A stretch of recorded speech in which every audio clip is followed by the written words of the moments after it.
Bem-vindos ao Momento Lacre Cis, um momento de lacre e um momento de consciência para que você não seja um grande alienado perante a sociedade. Para que você compreenda totalmente a realidade em que está inserido hoje enquanto gênero e sexualidade, é importante você voltar lá para 1500, na verdade, antes de 1500.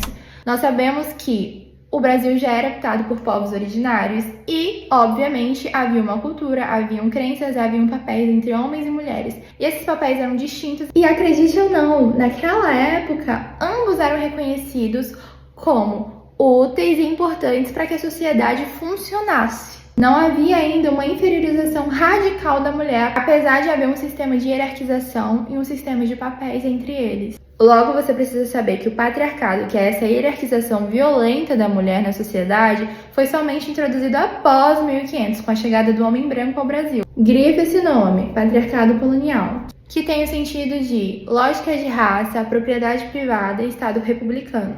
Segato chama isso de entrocamento de patriarcado, ou seja, as hierarquias de gênero que já haviam na época dos povos originários se fundem com o patriarcado colonial, dando origem a formas ainda mais rígidas e violentas de dominação. Importante salientar aqui, essa hierarquização na comunidade indígena antes de 1500 não era simplesmente homem domina mulher, mas sim uma esfera de gênero. Aqui se encontra a grande crítica e um ponto crucial para essa reflexão. As críticas eurocêntricas, elas entendem que a economia, a política e a vida pública são universais, enquanto a parte doméstica, a parte que é denominada e designada para as mulheres, é secundária. Ao aplicar essa lógica às aldeias, reforça-se a hierarquia colonial. O espaço político, o dos homens, parece universal, e o espaço doméstico, que é designado às mulheres, é totalmente secundário. No mundo aldeia, esse mundo antes de 1500, os espaços públicos e domésticos eram ontologicamente completos, cada um com sua centralidade. Certo, a partir dessa contextualização histórica, podemos trazer alusão à linguagem hegemônica do Brasil,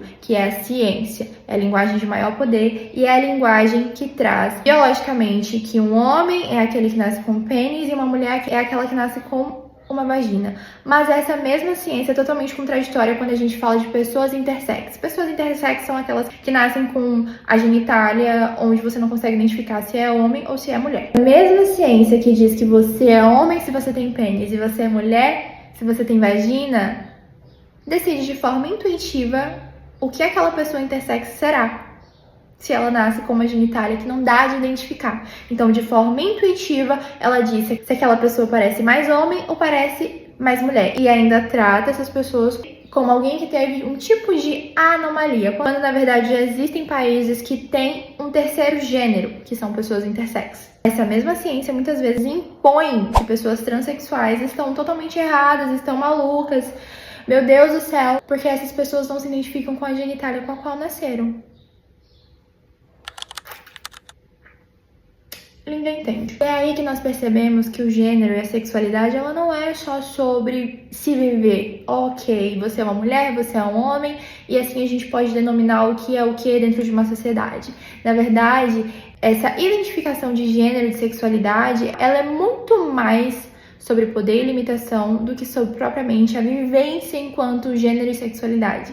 Porque a partir de um poder e de uma limitação, você não pode agir da forma que você quer dentro de uma sociedade. Você tem que cumprir papéis que te limitam e papéis que te colocam pra cima. Só a partir dessas regras e limitações que a gente pode ter o mundo que a gente tem hoje, que favorece tanto os homens, que favorece tanto pessoas ricas, dentre várias outras críticas que eu não vou trazer aqui. Mas salientar que da mesma forma que existe o termo transexual, que são aquelas pessoas que não se identificam com a genitália com a qual nasceram, trouxeram 15 anos depois da denominação de transexual a cisgeneridade, que é justamente a vivência de uma pessoa que se identifica com a genitália com a qual nasceu. A partir disso temos uma mulher lésbica, branca e cis dentro de uma sociedade totalmente heteronormativizada. Eu, enquanto essa mulher, posso dizer que as limitações, os preconceitos e as questões que eu enfrento na minha vivência e no meu dia a dia são muitas. Por falar em preconceito, nós não podemos falar na possível inexistência dele sem falar no real problema, que é a falta de conhecimento, acesso ao conhecimento para todos. E para que a gente tenha acesso de fato ao conhecimento, para que a gente se interesse por questões muito maiores, a gente precisa ter comida na mesa, coisa que não acontece. E a gente sabe muito bem por que isso não acontece. Porque para que o capitalismo exista, é necessário que pessoas passem fome, é necessário que pessoas não sejam informadas.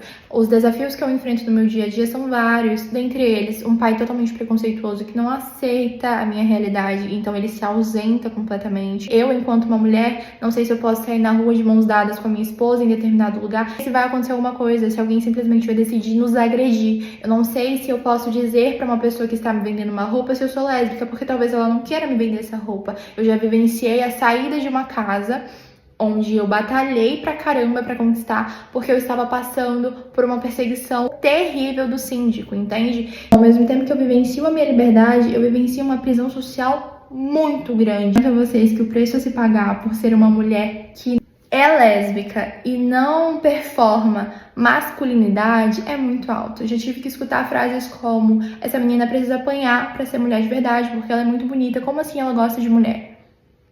Bom, sabemos que hoje não está compensando gostar de homem, tendo em vista que foi um homem que performou essa frase. Então, podemos fundir esse autorrelato com o contexto histórico que eu trouxe a vocês, para que no final a gente se pergunte: será que vale a pena mesmo viver nessa alienação só porque é confortável? E até quando a maior parte das pessoas vai se colocar nessa posição? Porque também existem pessoas que têm acesso ao conhecimento, mas que são totalmente analfabetas. A gente vivencia um analfabetismo crítico de uma grande escala na nossa realidade. E isso é muito triste, porque a gente sabe que, na verdade, essas pessoas se ausentam das suas próprias responsabilidades.